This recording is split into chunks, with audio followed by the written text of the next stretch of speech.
आने वाले कुछ दिनों में महायुद्ध की शुरुआत हो सकती है। बहुत जल्द अमेरिका रूस पर हमले करने जा रहा है। इस बात का संकेत किसी और ने नहीं बल्कि खुद अमेरिकी राष्ट्रपति जो बाइडेन ने दिया है। बाइडेन के कार्यकाल में सिर्फ 6 महीने बचे हैं। ऐसे में वो अपना नाम इतिहास में दर्ज करवाने के लिए बहुत ही खतरनाक कदम उठा सकते हैं और इस कदम का नाम है रूस पर हमला। सवाल यही है कि अगर अमेरिका ने ऐसा किया तो इसका परिणाम क्या होगा? क्या यूरोप में विनाश की भयावह आग लगने जा रही है?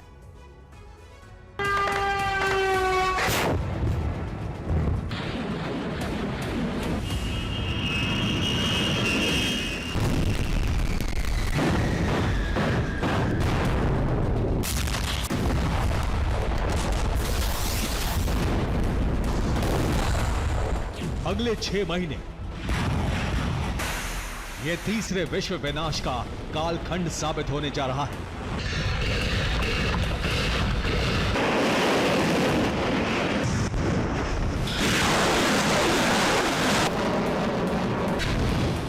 अगले 6 महीने ये परमाणु महाविनाश का दौर सिद्ध होने जा रहा है।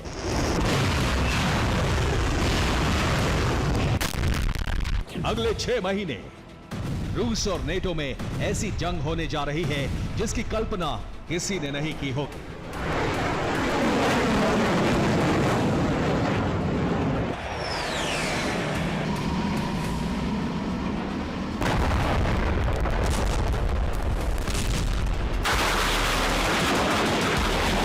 सवाल यही है कि आखिर 6 महीने में महाविनाश की यह मियाद क्यों तय की गई है?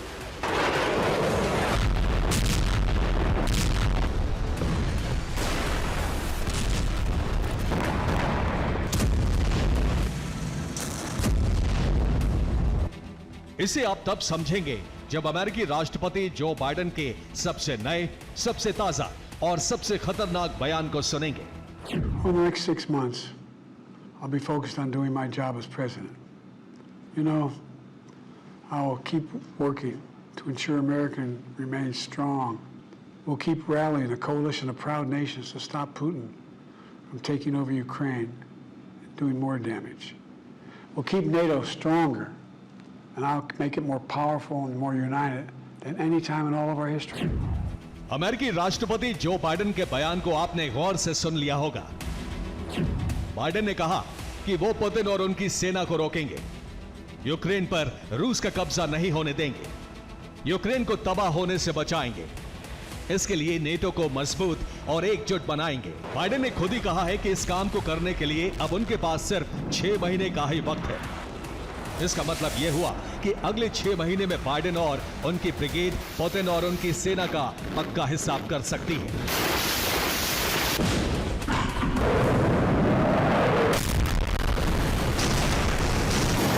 इस हिसाब का सीधा सा मतलब है रूस और नेटो में महाजंग।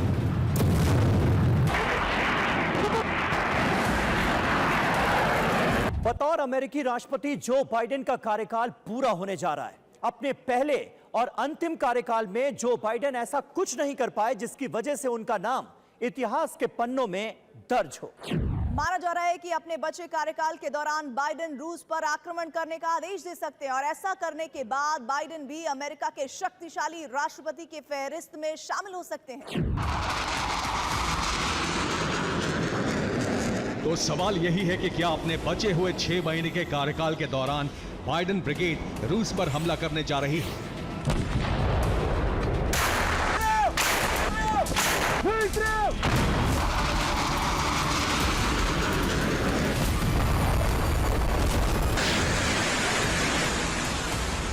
क्या अमेरिका और नेटो ने इसकी तैयारी कर ली?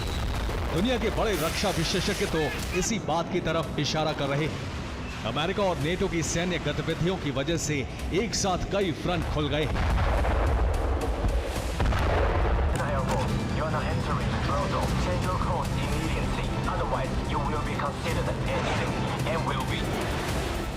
सबसे पहला फ्रंट रूसी नौसेना के गढ़ ब्लैक सी में उस वक्त खुल गया जब वहां ब्रिटेन के 2 टाइफून लड़ाकू विमान और RC-135 जासूसी विमान पहुंच गए।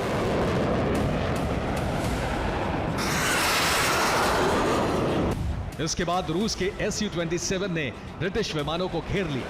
रूसी फाइटर जेट को करीब आते देख ब्रिटिश फाइटर प्लेन वहां से वापस चले गए।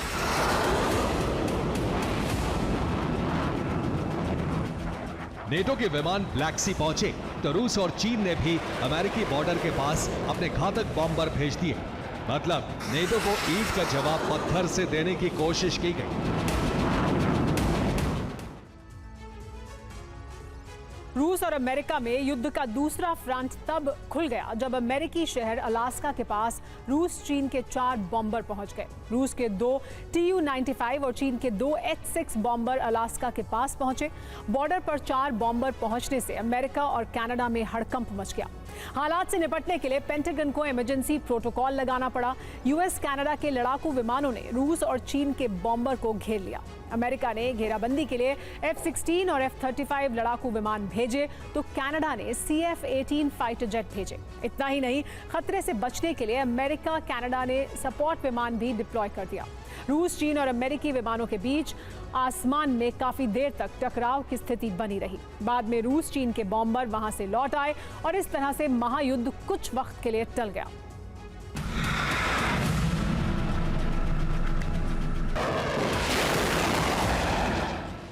रूस और नेटो में युद्ध का तीसरा ट्रिगर दबा रोमानिया में।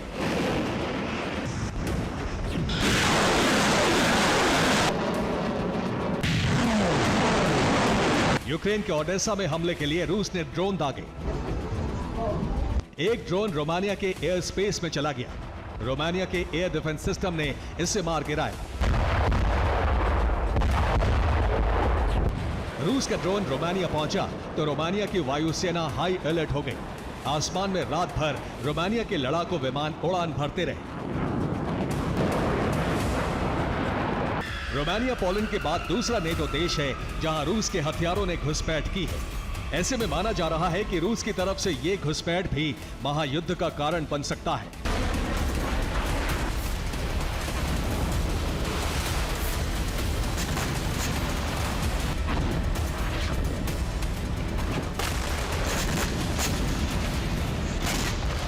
रोमानिया वही नेटो देश है जहां अमेरिका ने अपने 2 B-52 बॉम्बर की तैनाती कर रखी है।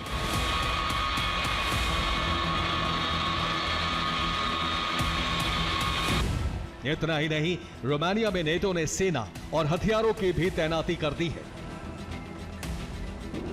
रोमानिया में अमेरिका के बॉम्बर तैनात हैं, नेटो के सैनिक और हथियार हैं। ऐसे में रूस के ड्रोन घुसपैठ से तनाव काफी बढ़ गया है।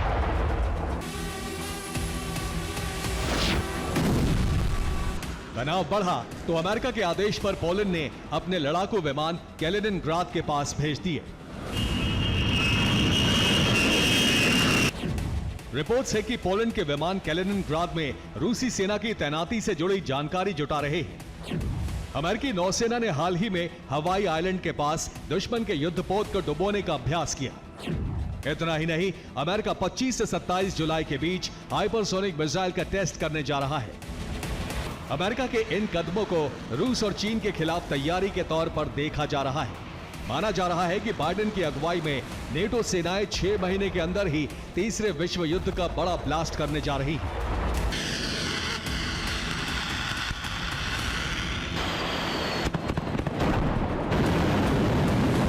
इस बात की आशंका पुतिन और उनकी सेना को भी है।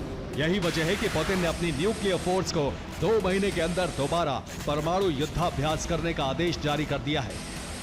जाहिर है दोनों तरफ से महाविनाश की मुनादी हो चुकी है। यूरोप में अब एटमी आंधी आने जा रही है, एक ऐसी आंधी जो कई देशों का वजूद मिटा देगी।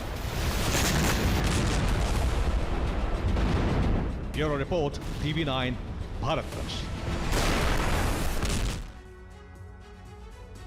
फ्रंटलाइन पर यूक्रेनी सेना ने हमले किए हैं। रूसी सैन्य वाहनों पर बम वर्षा की गई है। रूस के कई सैन्य वाहन हमलों में नष्ट हो गए हैं।